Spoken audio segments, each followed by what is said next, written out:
À le voir, paisible au bord de la glane, on ne devinerait jamais qu'il a failli disparaître. Le moulin Brice est l'un des derniers témoins de l'activité économique qui régnait dans cette vallée, au nord-ouest de Saint-Junien.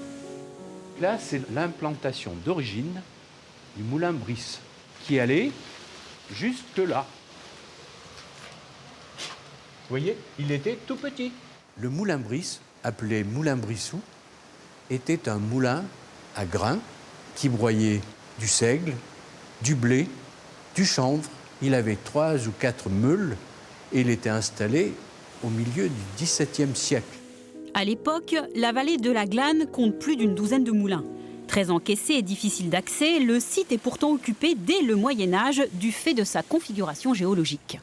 Sur ces à peu près 7 km, la glane rattrape à peu près une soixantaine de mètres de dénivelé dans une partie qui est resserrée. Plus on resserre un fluide, par exemple entre deux piles d'un pont, plus le courant s'accélère. Et on a profité bien sûr de cette accélération locale pour installer des moulins.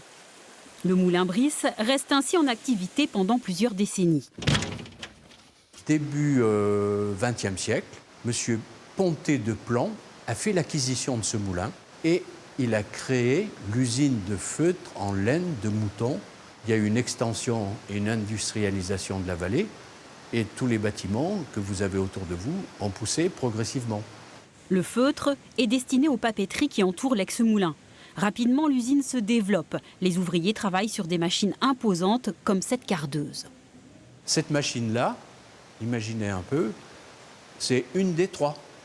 Elle avait une petite sœur et une grande sœur qui occupaient donc tout ce niveau.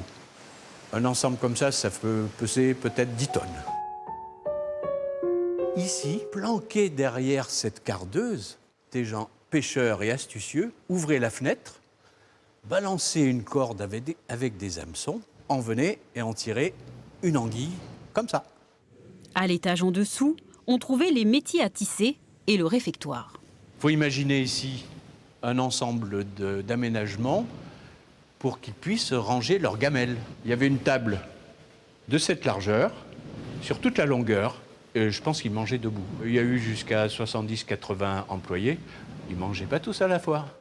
Dans les années 80, la production est stoppée dans cette partie de l'usine jugée trop vétuste. L'endroit reste à l'abandon.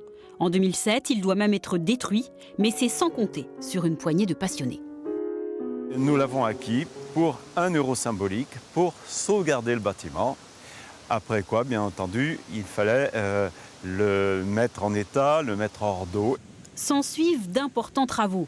Depuis, l'association des Amis de Corot n'a eu de cesse de redonner vie au lieu qui est devenu un espace culturel. En sauvant ces bâtiments, nous avons permis à tous ceux qui veulent profiter de la vallée de la Glane pour montrer leur travail, voire s'installer pendant quelque temps, eh bien, le lieu est à disposition.